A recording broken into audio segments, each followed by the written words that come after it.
परिवारवाद पर कांग्रेस को घेरने वाली बीजेपी इस बार हरियाणा चुनाव में लालों के लाल और दल बदलुओं पर दांव खेल रही है।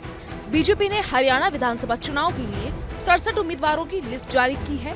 बीजेपी ने अपनी पहली लिस्ट में करीब 17 विधायकों और 8 मंत्रियों को दोबारा टिकट दिया है, जिसमें 8 महिलाओं को उम्मीदवार बनाया गया है। वहीं परिवारवाद के खिलाफ आवाज उठाने वाली बीजेपी ने इस चुनाव में बड़े बड़े दिग्गज नेताओं के बेटे और बेटियों को भी टिकट दिया है। बीजेपी की पहली लिस्ट में ही परिवारवाद की झलक साफ नजर आई। बीजेपी ने हरियाणा में हैट्रिक लगाने के लिए इस बार किसी नेता के बेटा बेटी को भी टिकट देने से परहेज नहीं किया है।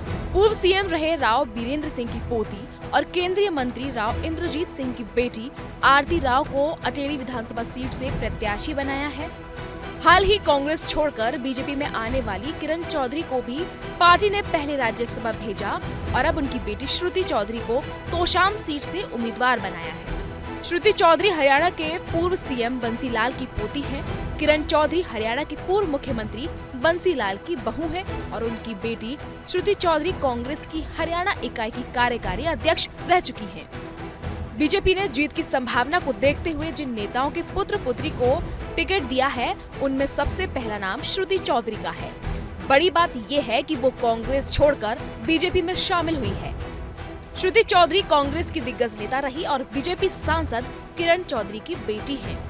कांग्रेस छोड़ बीजेपी का दामन थामने वाली किरण चौधरी को जहां पार्टी ने पिछले दिनों राज्यसभा भेजा था, बीजेपी ने अब उनकी बेटी श्रुति चौधरी को तोशाम सीट से उम्मीदवार बनाया है। बीजेपी ने हरियाणा के दिग्गज नेता कुलदीप बिश्नोई और सतपाल सांगवान को बेटों को भी टिकट देकर चुनाव मैदान में उतारा है। बीजेपी ने कुलदीप बिश्नोई के बेटे भव्य बिश्नोई को आदमपुर विधानसभा सीट से दूसरी बार टिकट दिया है।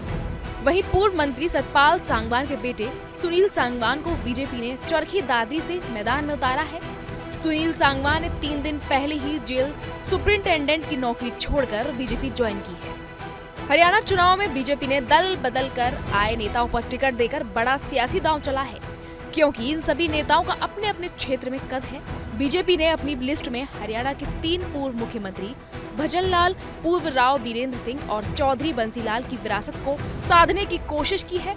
कांग्रेस छोड़कर बीजेपी के पाले में आए तीनों पूर्व मुख्यमंत्रियों के वारिसों को बीजेपी ने मुंह मांगा इनाम दिया है।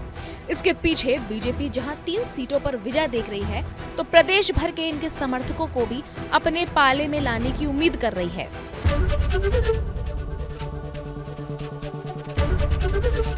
एबीपी गंगा, खबर आपकी, जुबान आपकी।